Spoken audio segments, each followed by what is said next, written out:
Hello and welcome to the Tough Girl Podcast, a 3-time award-winning show that aims to motivate and inspire you while increasing the amount of female role models in the media, especially in relation to adventure and physical challenges. I'm your host, Sarah Williams. If you're passionate about adventure, challenge and learning from women who have overcome obstacles and achieved remarkable things, then this is the podcast for you. Every Tuesday at 7 a.m, new episodes go live featuring incredible women who share their stories, insights and tips to help you achieve your dreams and goals. You can support the Tough Girl mission by signing up as a patron. Visit Patreon, patreon.com/Tough Girl Podcast. Keep listening until the very end as I share more information about what's going on with me with Tough Girl Challenges, give shout outs and recommend other Tough Girl Podcast episodes. More information can be found at toughgirlchallenges.com.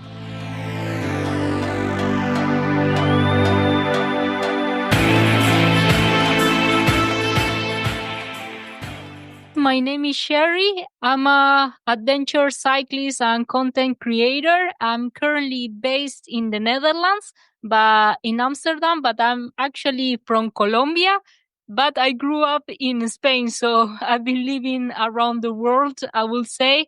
And it's definitely something that drove me to cycling. I don't know, I want to explore and see new places. And growing up in Colombia, sometimes it can be a bit difficult because maybe you don't have as many possibilities like here in Europe. So when I moved to Spain, it was like the world was open to me. And that's something I always carry with me in my cycling adventures. Every time I feel down, I think, oh, wow, how lucky I am to be able to explore all these amazing places. And I would say it also helped me with content creation. I grew up in a small island of Spain in Gran Canaria, and YouTube was the only way to communicate with the world for me. I wasn't the most popular kid in school, so it was always a way to connect with like-minded people. And that's where all the passion for content creation started. When you say like-minded people, what were your interests? What were your hobbies? In school, we felt misunderstood by the other kids. And YouTube, for my best friend and I, was a platform where we could express ourselves. We were doing some music videos and we felt understood. And it really helped me to be more confident and open me the world and how nice is to be part of a community. And that's something I carry now into my YouTube channel and podcast, but about cycling. Do you know what I think is it's amazing to think about? I mean, I know sometimes with social media, there's a lot of negativity and there can be a lot of downside from it, but also it has connected people and made people feel as though they belong, especially if they're, on a tiny little island and off Spain, and then you don't have the same interests as other people at school, and actually what you're interested in, they're not. But then you can go onto a platform like YouTube and suddenly you can connect with other people and see other people doing the things that interest you, that inspire you. What age did you move to Spain? I moved to Spain from Colombia when I was 9 years old. So it was quite a change for me, especially cultural. And as a new kid in a small village, I was the only foreign kid. So that's why it's always been difficult kind of to find a place where I belong, because my upbringing is very international. So it's always like you take a lot from the cultures, but somehow you don't know where you belong to. Like when I go to Colombia, people ask me where I'm from. When I'm in Spain, people ask me where I'm from. So I think, for example, cycling and the creator community, it really makes me feel embraced because everybody is so international, and it's like you could be whoever you want without and belong there without having to be from a specific place. So with cycling, did that start in your childhood, or do you remember sort of your first sort of cycling memory? Actually, I always been into sports, but it's more, I started with running, like long distance running. And then back in London, I met my husband and he introduced me to cycling. He just got an old bike that he had laying around that was like 2 sizes bigger for me. And I don't know, I always wanted to do cycling to try it out. And then, wow, I loved it because it's not like running that is limited, like you can only run for a certain amount of hours. It's like cycling, you could go everywhere. And for me, it's not the sport itself as much, but more exploring new places by bike. I always been driven by adventure, so this was like the perfect sport for me. So how did you meet your husband? In London, when we were both working there, it was a bit random, just like in a bar, but we both had this connection to sports, like just as a fundamental part of our life. And then everything just escalated from there into ultra cycling and all these adventures I'm doing now. So are you a full-time creator and cyclist? Is that your job, your main job? No, I'm actually have my own coffee company, Basalon Coffee, and I'm also a freelancer for marketing. So for me, content creation is more like a passion for me rather than a full-time job. And I think that allows me to create the content that I want. So in my own terms with the financial flexibility of having other income. So I think I kind of enjoy that, having this freedom. You mentioned that you were sort of first into running. Were you running ultra distances, or was that mainly just running for keep fit, sort of running 3 times a week or something? Yeah, I think running and sports was always a really important part of my life. It was a way of going over challenges. So every time I had a bad day or I had a really big issue in life, I just went running. It was like running away from problems, would you say? But long distances. So it gave me this peace and feeling of freedom that it always made everything better. So I picked it up when I was like 12, like trail running and long distance running. And from there on, I was like, wow, this is so nice. It just allows me to clear my mind, think properly. And also, I love sports. My dad in Colombia, he owns a tennis club. So I grew up playing tennis and going out exploring in the area, in the forest. So it always brings so many nice memories. So you met your husband in London. He gave you an old bike, not quite the right fit for you, but you started riding it. You fell in love with it.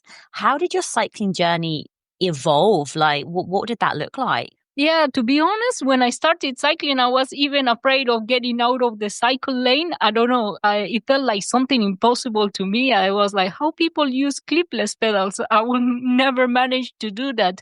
But slowly but surely, I don't know, I was determined to learn and I started to really enjoy it, especially as I had my background from running.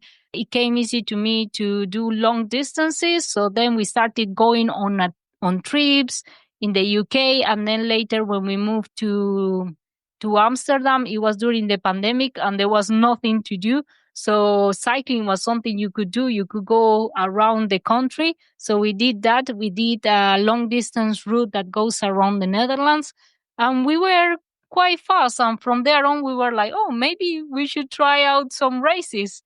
And we did our first race around the Netherlands. I did it solo, and I was like, wow, I never thought I would be able to do something like this. And then it just escalated completely from there. The next month, I signed up for the next race and so on. Let's talk about that first race, race around the Netherlands. Like, were you working with a coach at that point? Was it you just going out there having a lot of fun? Were you wanting to be competitive, or were you just wanting to complete it? I'm a physiotherapist, so it was a really perfect time to put my skills to use. So I created a training plan for myself. And I think one of the things I really liked about doing ultra races is not the event itself, but the preparation. You have a motivation to train for an event and to keep you motivated, especially during winter months here. So I did quite a bit of training, but nothing could prepare me for my first ultra race. There's so many things you don't know about, and it's about experience, and so many strange things happen to your body when you cycle 2,000 kilometers in a row with barely no sleep. But I think for me it was more like a personal challenge. I wanted to see what I could do and what I could achieve by myself. But also, I think I always have a bit of I like competition. So when I see an opportunity, I kind of go for it. And it was really nice. I managed to be the first woman across the line. And it was a really nice sense of accomplishment to be able to take on that challenge. I have to ask, you said strange things happen to your body when you are cycling these incredible distances. What sort of strange things were happening to you? What sort of stands out? What do you sort of expect now that's going to happen to your body when you're on these, you're doing ththese 1,000+ distances? Yeah, I think it takes you by surprise because there's nothing comparable because you go from days on end on the bike and a lot of times you don't sleep much. You maybe have like 1 or 2 hours of sleep every other day. So you don't know what's going to happen. And the first race, actually, I had some hallucinations because of the sleep deprivation. You start seeing like strange things, and also my hands and my face got super swollen because of the imbalances of electrolytes, etc., that happens in your body sometimes, and because my position on the bike was quite aggressive. I got something called Sherman's neck. It's something that barely happens to anybody, but it's when the muscles of your neck stop working and your neck just goes down. You cannot sustain your head straight, and there's nothing you can do. So that happened to me, I think, the last 2 days of the race. But luckily, I saw a video of somebody that had it, and I knew, okay, that will go away after the race with some rest. So I just taped my hair to my back and just continue riding as I could. And I managed to reach the finish line. So it was definitely a learning experience. But after you learn to prepare for these things, and things that seem abnormal then become normal, and you know what to do in these situations in future events. One of the things that you do as well is obviously you create these amazing videos and put them out on your YouTube. And I'd love to talk to you a little bit more in detail about two of those races that you've done: is the Transcontinental and the is it Transiberian? Transibérica, yeah. Brilliant. Well, let's start with the Transcontinental Race. 11 countries, 3,800+ kilometers. Tell us a little bit more about this race, why you were excited to take it on as a challenge. Yeah, I think the Transcontinental Race is probably the biggest race out there in ultra cycling. Even before I knew anything about ultra cycling, I knew about this race because the winner in one of the editions was Fiona Kolbinger from Germany, and it was everywhere in the news. I was like, "Wow, this is so crazy! How she can do this?" And I never thought that I would find myself doing it a couple of years later. So that's like a really funny to look back at this when I thought, wow, that's crazy. I don't know how she can do it. But kind of inspired me to look into this event. And when I started ultra cycling, I really enjoyed it, and also sharing the journey with people like me that are beginners. So sometimes you see all these YouTube videos and you see like people are like professionals or, a lot of preparation, and they seem like superhuman. But I wanted to create something that felt like your neighbor next door, that you could do it too, because I wanted that for myself. And I thought, I don't know if I can do that. These people are superhumans. But then I did it, and it was such a nice experience. And I think it's challenging for sure, but definitely manageable with preparation. And more than a race, is a life experience. It taught me so much about life, different cultures. It's one thing when you go to an individual country, and another when you go to 11 countries at the same time, because you see how Europe changes from west to east, the different cultures. You had to adapt to a new culture every day. When you start to understand a country, then the next day you are in a new one. And it also changed my perspective of different things, challenges, how to approach conflict, difficulties when you're feeling down. So a lot of things that I still use in my day-to-day life. And also because it's self-supported, so you are forced to get out of your bubble. So sometimes when you travel as a tourist, you just stay in the same places, go to the same places. But here you cross parts that nobody goes there. And as is self-supported, you have to interact with the locals, understand the culture, and it's so enriching. That's, I think, my favorite part of it. Let's talk about that planning and preparation. How long did you have to plan and prepare? And what does your planning and preparation look like? Are you go with the flow? Are you quite militant? Are you, working with spreadsheets and to-do lists? How do you plan to take on an ultra cycling challenge like this?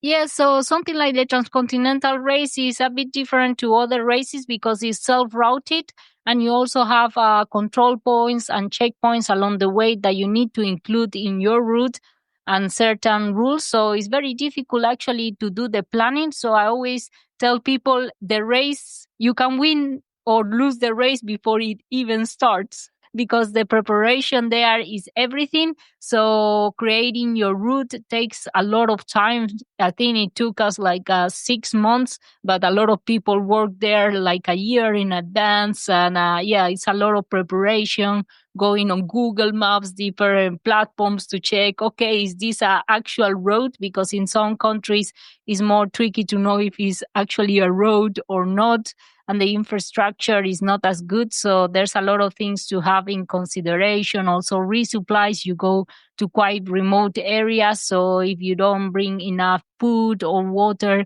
you can struggle there. And also you have things, logistics like border crossings. Once you get into the area of the Balkans, we had like a border crossing into a different country every day. So you have to rush to get there, have all your documents prepared, do your research. So there's definitely a lot of preparation into that. Physically, I think we did about the same preparation as for other races. I don't know, for me, preparing for 1,000 or for the 3,000 or 4,000 was about the same, because it's so long that if you rest, your body starts adapting during the race. That's something very interesting. In other races, they are very short and very demanding, so your body doesn't have time to adapt. But in the Transcontinental, as it's so long, if you actually rest, your body gets used to this rhythm of just cycling, eating, cycling, eating. So for example, I prepare a lot doing bikepacking trips. So that really helps me. And I also train the strategies during my bikepacking trips. So, for example, when I stop in a supermarket, I try to resupply as fast as I can. Or I try to, if I stop, do three things at the same time, not just to stop for one thing. So that's all the things I train normally during my trips or my rides. That is really helpful. I think it's a lot about consistency. When you're training for these big distances and doing these big distances, how do you ensure that you don't get overtrained and that you reach the start of the race physically fit, but not overtrained and exhausted? Yeah, I think endurance cycling is really good because you spend a lot of time doing endurance rides. So, like zone two, let's say, you don't do as much intensity, let's say, like road racing or crit racing. It's harder to overtrain on volume. You can just like ride for hours and hours and not overtrain when you do like zone two. The problem is sometimes when you do a lot of intensity and you don't let time for your time to for your body to recover, then it's more likely that you can get into overtraining. But I find when I do my endurance rides, it's like I can go for hours, and actually my fitness really increases without injuries, or I have time to recover. In bikepacking trips are actually great for training because you cycle for long distances, consistent, low stimulus for your body, so it has time to adapt. And then I'm super fit, and I had a lot of fun doing my bikepacking trip. So it's a super nice way to train and enjoy at the same time. So I feel as though like the transcontinental, maybe it's just me. Like I feel as though that's almost like a really well known race, which has, because I think they made a huge amount of effort in terms of encouraging the amount of women to sign up, and obviously it really helped. And I've forgotten that lady's name. You mentioned the German lady who who won the race. It's great to get for that almost that mainstream media exposure, because then other women, like yourself, you see it and you think, okay, yeah, let's do it. Let's take on this race. But talk us more about the Transibérica. Is that how you say it? Yeah, Transibérica. Mm-hmm. Transibérica. Where is that race? What is that race? Because it's slightly different to the Transcontinental, isn't it?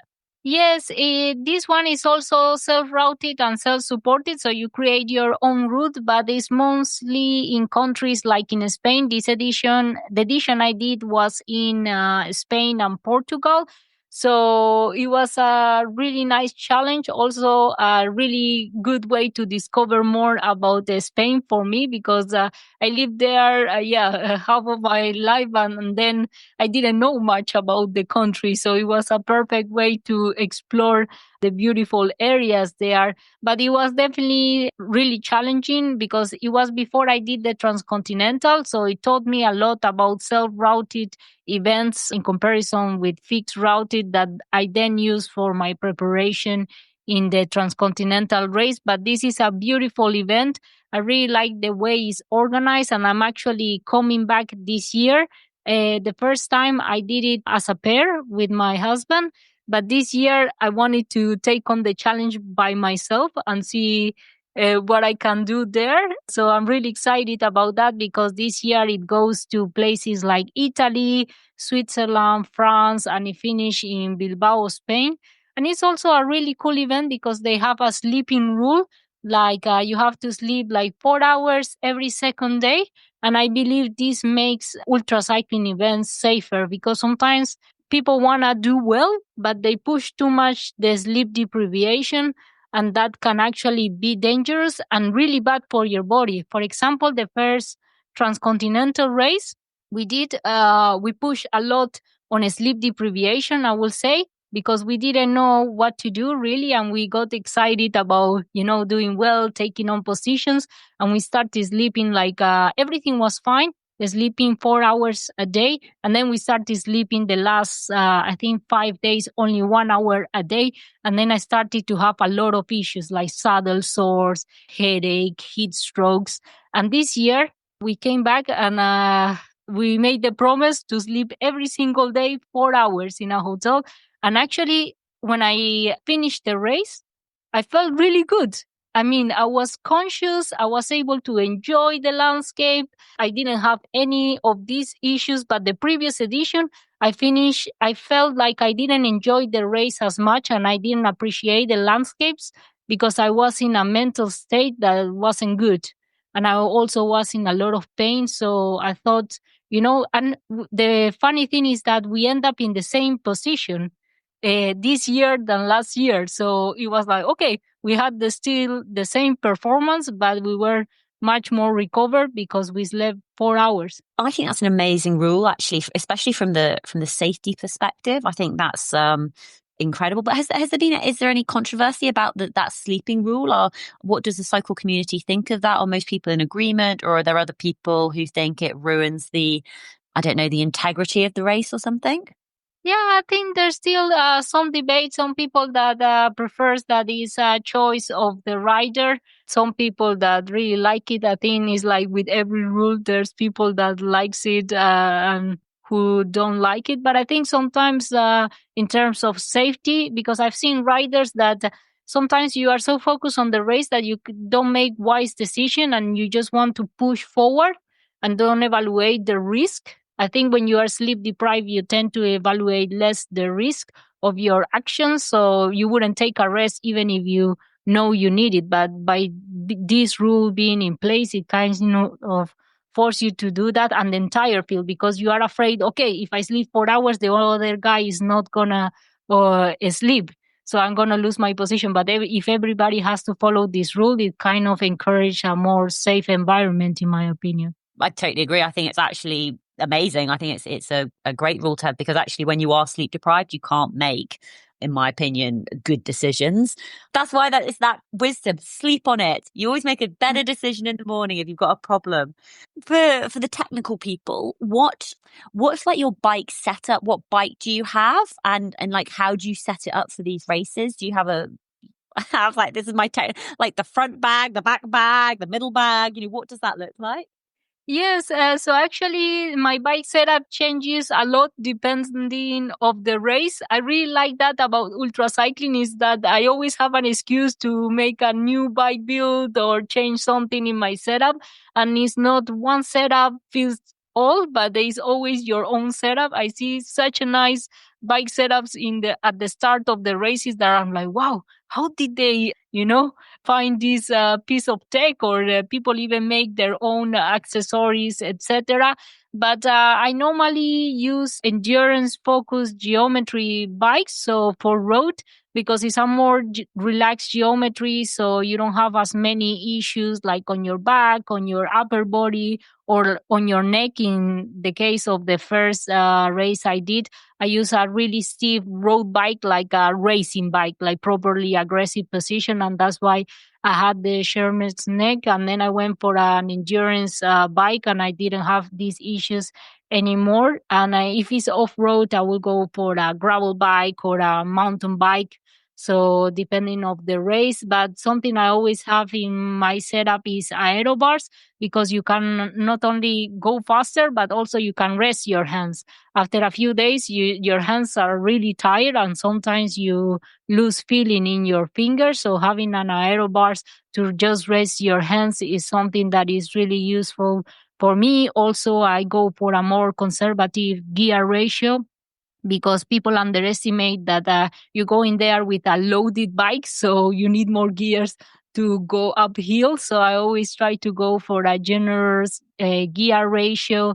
And I also, I mean, it's a set, you should choose a setup that works for you, but I tend to lean towards lightweight setups, because when you are tired, it's passive gains. You don't need to do anything to go faster uphill if you have a lightweight setup, or faster on the road if you have an aerodynamic setup. So I always look for passive gains, that if I'm tired, if I cannot pedal anymore, is gains that I have without having to do anything. So I kind of like lightweight setups. So I have my saddlebag, normally a frame bag from Apidura. I like because they are waterproof. Also, that's something you should consider. You don't want all your gear to get wet if it's raining. And yeah, I think the more races I do, the more I learned that you need less. The first race I did, I even carried a tire, and now I just carry a few tubes, and I always take off things from my equipment list instead of adding. You learn what exactly you need with the experience. So that's really useful. And I have to ask, how many bikes do you own? Oh, I think like 5 bikes. Yeah, I will say. That's not too bad. What do you have then? Road bike, gravel bike? I have my city bike that is made of Frankenstein parts I found in the in the garage. Basically, then I have my road bike, the endurance one. Then I have a gravel bike.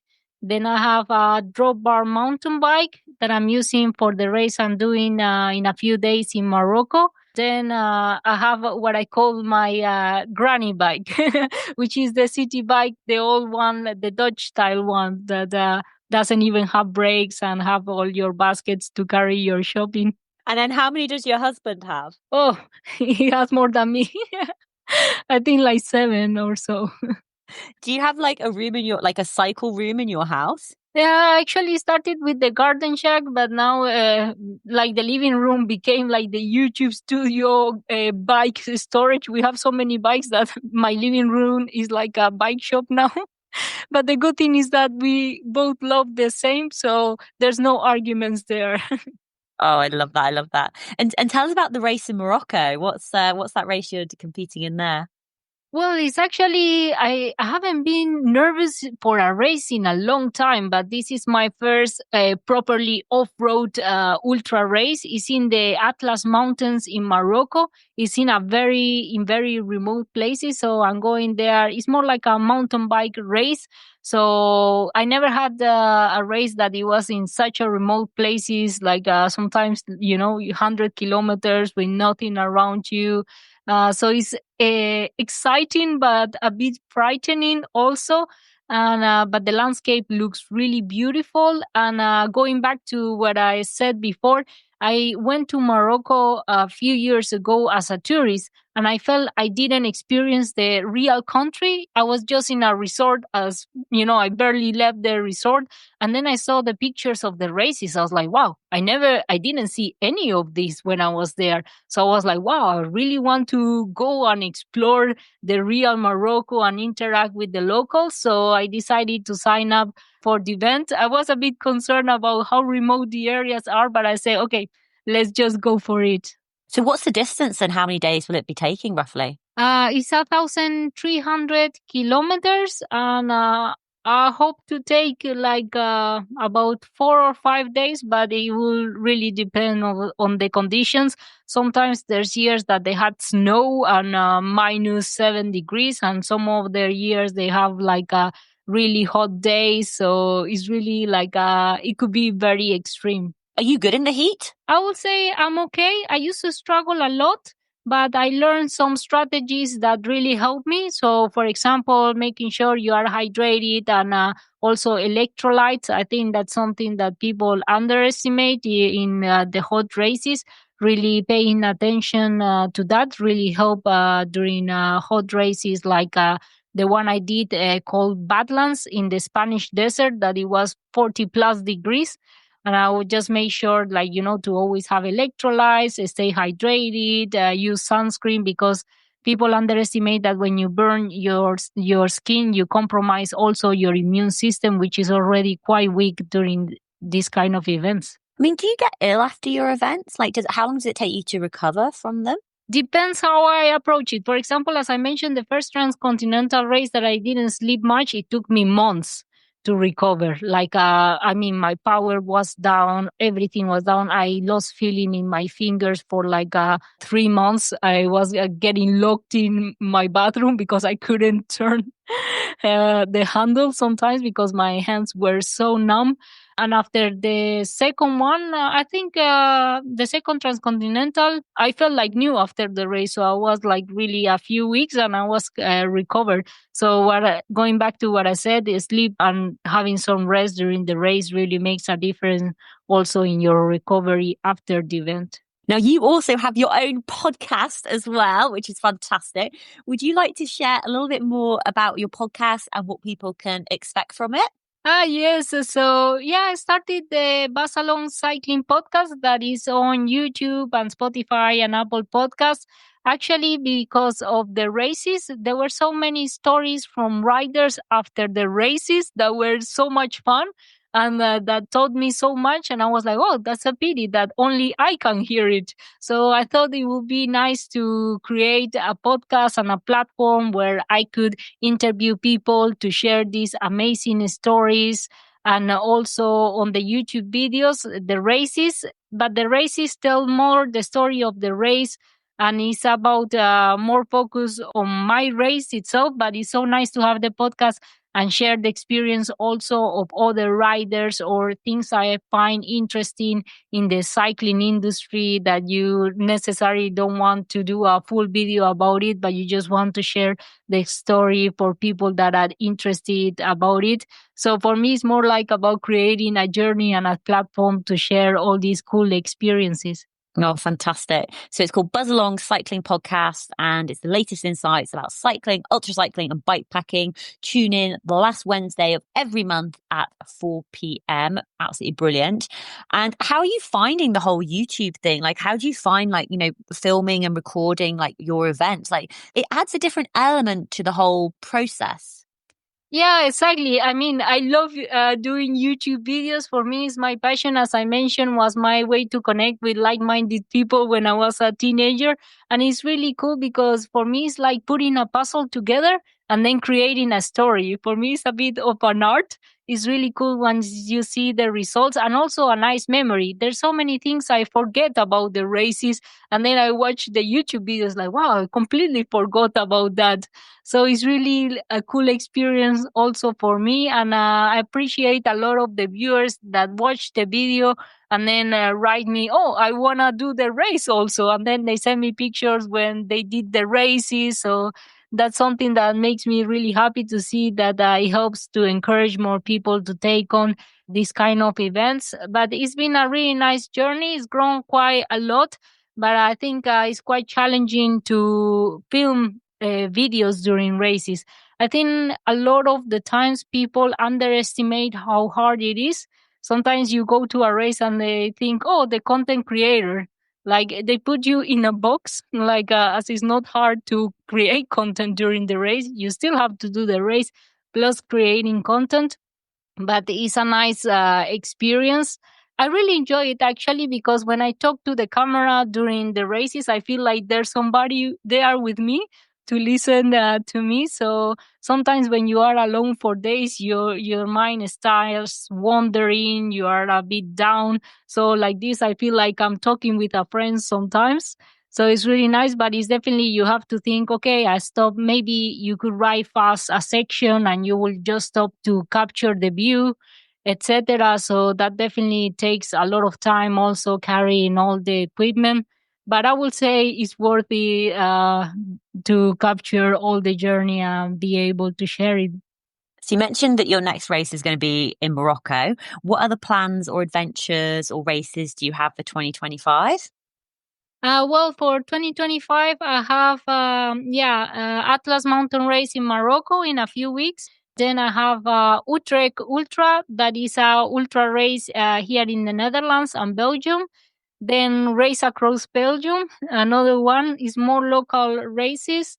And then Transibérica again solo. That's kind of one of my highlights for the season, and a lot of my more bikepacking trips. I don't know, I really like racing, but sometimes it's like, okay, it loses a bit of the excitement. I will say the first races, it was like a whole new experience.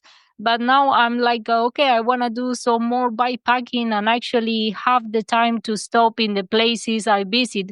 Sometimes when you do the races, you are like, oh, I wish I could stay 5 minutes enjoying this view in this cafe, but you know, you have to keep on going.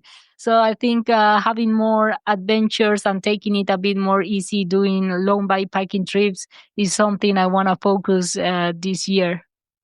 I love it. And Sherry, how can people find out more information about you, follow along with your journeys and adventures? I know you're active on social media. Where should they go? Yeah, so they can find me on YouTube at basalon.cycling. So that's my YouTube channel where I post a lot of the race videos, gear reviews, my training, and also on Instagram at sherry.cycling. I normally do live updates during the race. So if you want to follow the day to day or any of the adventures, routes, I normally post their daily stories. And then I have my website, basalon.cc, where I post a lot of my bikepacking routes and articles about the races and events. So that's, and of course, the podcast at Basalon Podcast. Fantastic. And Sherry, I'd love for you to have the final words of advice, final words of wisdom for other women out there who want to get into cycling, who want to get into ultra cycling, take on bigger challenges.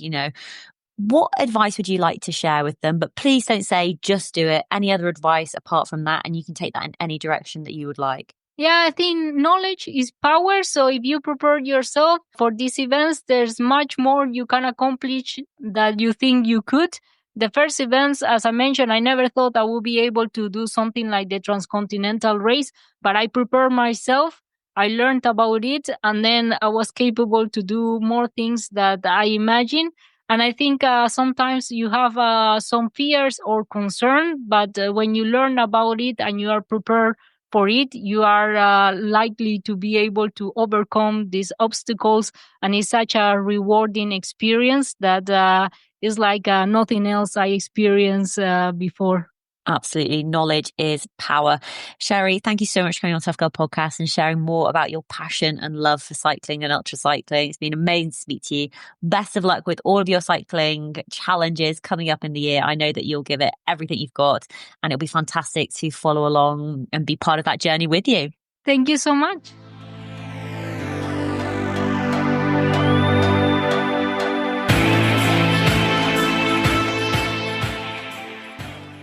Hey, tribe. Really hope you enjoyed the episode with Sherry. Everything that we have talked about today will be available in the show notes at toughgirlchallenges.com. Please do go and check it out. Now, Sherry mentioned that she does have her own podcast episode, so let's listen to the trailer now. Ever wonder how far your bike could take you? Join me on the Basalon Cycling Podcast, where we talk all things adventure, races, gear, and epic rides. Tune in wherever you listen to podcasts or catch all the highlights on YouTube. Oh, tribe. Do you know, I just love it when other women start podcasts. I just think it is amazing to get more women's voices, more women's stories out there. Because I think even with the Tough Girl podcast, I've been at this coming up to 10 years, and we'll be coming up to like the 800th episode on the 4th of August, 2025, which is amazing. But that's 800 stories. That's not enough.